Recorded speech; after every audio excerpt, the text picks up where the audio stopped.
Yo, what's up guys? It's your boy Fearless. We finally got some Resident Evil 4 Remake gameplay, 12 minutes to be exact. I'm going to be diving into all the interesting things I noticed in the trailer. So yeah, let's just jump right in. Yeah, boy. First thing you'll notice here in this scene is that Osmond Sadler is not present. So he's going to be somewhere else in the game. We probably won't see him in the church like we did before. We got a bunch of Ganados just swarming the church as if they've been commanded by Sadler. Gonna freeze frame here because you'll notice the puzzle returns from the church, and then you can see the buttons as well in this scene, but they're not on the second floor anymore, and you don't see the chandelier that we had to jump onto to access the second floor. So that's interesting. Next up, you can see that the church now has a third floor you can access. Possibly the church bell is up there. I'm not 100% sure. And then we could also see that Ashley now is more helpful, bringing down the ladder for Leon, and he's now going up. And boom, there you have it. All I gotta say about this scene is that the romantic Leon outfit is gonna do so much charm here. Gonna freeze frame right here again, and you'll notice Ashley no longer has to be caught when going down ladders and big areas. She can now go down the ladder by herself like a big girl. The incoming calls you receive throughout the game as well have now been switched up. They no longer take up the full screen. They're just briefly displayed on the screen. This is kind of like Dead Space, so I'm wondering if they kind of got that idea from there. This area here is different from the original. This is the spot where you jump out the windows from the church after meeting Sadler. It's now more of like an alley, you know, it's not really like a caged, bricked up outside room. So yeah, that's something else as well. We get our first look at the map, and taking a close look at the map, everything kind of seems to fit in from the original. There's a few little things I've noticed here. So on the bottom right, you'll notice the fish farm, which is not a continual piece anymore. It looks like you'll have to grab a key item there and then move back over here so you can access the lake. And this is the little dock area where you shoot the monster as a secret death animation. You can also notice the merchant shop down here next to the El Gigante boss fight. You can see the little cave here and how it connects to the lake. If you look up here in the right corner, you can also see the extra merchant shop you can access by boat once you beat Del Lago. It also appears that they flipped the lake locations upside down. For example, this bottom left area here where you beat El Gigante and you access the merchant shop underground by the cave, that's actually supposed to be in the top left. And then the other side of the lake where you access the church key is actually supposed to be on the bottom right. So I'm not sure if one of these little areas here is a new area or if it's something else entirely. If you also look at the top of the map, you'll see that the highlight of this map is to go to the cabin fight area. If you look closely at the cabin fight area, you'll notice a section that branches off to the left, and then a section that branches off to right here, and there's just also another little area here that goes off to the right to the lake. I think this is a new area. I'm not exactly sure. I was a little confused on this part, but if you go up a little higher, you can kind of see a whole new area up there, like if it's the mining area where you encounter the Belly Sisters. As far as the gondola goes and that whole other area location, I don't really see it up here on the map yet, and you can see the castle right next to it as well. So the gondola might have been cut. I'm not 100% sure on that, but yeah, I can only see so much in this map. You can see one of the treasure items from the original game is back, and you can get it here by the church. And then if we move on a little bit, you'll notice a flyer. Now these are from the merchant, and they're actually side quests from the merchant that we can now do. They are optional, but if you do them, you do get spinels. Spinels are now used as a trade value item instead of being exchanged for cash. So these spinels will actually give you access to things like the laser sight, the Punisher, yellow herbs, and a few other items. So that's cool. There's one interesting thing here with this takedown, and I can't help but notice that it reminds me heavily of The Evil Within. The Evil Within was actually made by Shinji Mikami. He's actually one of the original directors from RE4, so I feel like that's kind of like a little tease there for him. Or I did also hear that Shinji Mikami was going to help kind of give some advice on the remake, so maybe that's one of the elements he tossed in for the remake. Going back to the church puzzle here, you'll notice that it's actually a little bit more complicated than the original. There's a lot more shapes and stuff to mess with to get the insignia to show itself. This is actually interesting because I remember being a kid playing this part and I could not figure out the church puzzle. I had to look it up on YouTube. I can't even believe I had to look that up. I might have to look it up again because damn, that looks a little complicated to me. Moving along here, you'll notice that the walkway up the church is a lot longer and a lot bigger. It's almost like a little playground to just constantly battle and kill Ganados. Like you could just bombard a bunch of Ganados here, just train a bunch of zombies, you know what I'm saying? But yeah, right here also freeze frame, body dismemberment is in the remake now, and you can now explode zombies' limbs apart, which is freaking awesome. The Plaga extension from the neck is back, and they look a lot more menacing, and the tentacles look a lot longer, and you can still easily kill them with a flash grenade. The scene here where Leon is shooting the insignia symbols of the church graves is actually a side quest from the merchant. You can also see him shooting the nest and getting some items which were from the original as well. And come on, how did that egg not crack? We now moved on to the first disappointment in the gameplay. This walkway here is supposed to be the underground tunnels under the church. They've now been replaced by a normal walkway. This is disappointing because I like the underground tunnels. I think they would have looked really good in the new engine. But maybe they've just been moved somewhere else. If you look closely here on the map, you'll see ladder symbols that go down. This can be spotted in the gameplay trailer. You'll notice this little ladder on a well that goes underneath. And if you look closely on the map here, you can kind of see a second layer underneath. So maybe the tunnels have just been moved to the village area. But that's still unfortunate because there was just something about accessing the merchant underground that just felt so cool, man. You can also see here that Leon completed the side quest of shooting the insignias on the tombstones, so he got his reward of 2 spinels. The merchant shop now offers a new weapon for now called the bolt thrower. This is actually a stealth crossbow that's more advanced, and it's kind of just used more for stealth. So yeah, you can also create recipes for these bolts, explosion bolts and stuff like that. But yeah, that's something new. And we also still have the upgrades for all the guns.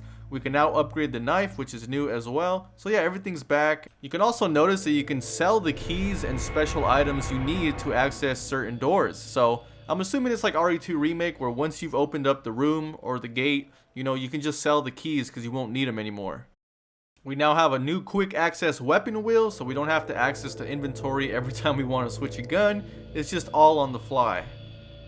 You can also see here a new side quest for Leon is to kill the crazy zombie dog that's been roaming the village that we actually get to see here a little bit later in the game. Quick recap of where we're at right now. We're in the middle building of the village. I don't know if it's of a church. It kind of looks like a church. This is why I called it a church earlier when I mentioned that that's where you access the underground tunnels. But you'll also notice here that it's a lot bigger than before. And the door we just came in from is supposed to be the underground tunnel area with the merchant underneath. There's something very interesting here you'll notice when Leon exits the building. You'll notice that the bell tower in the village has collapsed. This isn't particularly new information though, because the original playtester that played the demo did mention this when the gameplay trailer came out a few months ago. So this isn't really new, but it's very interesting to see that there are now destructible environments in RE4 Remake. Another example of that is the chainsaw scene when you can see him tearing apart the village.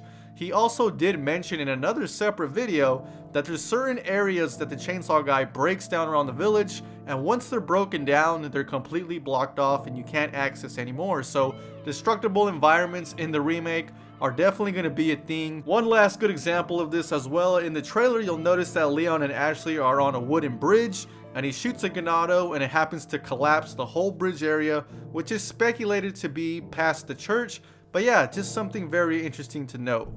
You can now execute Ganados when they're on the floor. This will prevent the Plaga from splurging from the neck as well. Every time you do this though, it does damage your knife, so you'll only be able to do this for a certain amount of times. You won't always have this option, so it's not really overpowered, it's kind of balanced. We're now moving past his gate, and this is actually Torres Mendez's house. You'll notice that it resembles his house a lot. And if you look here by the stairs, this might be where the Ganado is using the restroom. Don't nobody go in the bathroom for about 45 minutes. If you go upstairs, you'll notice this is the same hallway where we first see Torres Mendez. We now access Mendez's bedroom, and you'll notice on the right, this is where we get the insignia key that we just sold earlier to the merchant. You'll also see the window where Ada shoots Mendez in separate ways, and this is also the cabinet where you find treasure, and there appears to be an attic now, an attic for Mendez's house. I'm sure we'll definitely find some secret notes up there or some secret treasure items. Moving along, we run into one of the side quests that the merchant brought up earlier. This is the rabies infected dog that's been haunting the village. And yeah, so if we kill this dog here, we get some more spinels. We're now in the farm area of the village, and if you look closely, you can see that Leon shoots a blue medallion that are from the merchant side quests that give you the Punisher weapon. But you'll also notice here on the left, this gated area is different. It's not fully gated up now, and you have to go around to access it and jump down. And also the giant door that you need Ashley's help with to access is gone. It's not like this castle passageway, and it just takes you straight to the cabin fight. The president's daughter's ballistics joke has been removed from this cutscene, and it's now replaced with Ashley just saying, "Hey, my name's Ashley, what the hell?"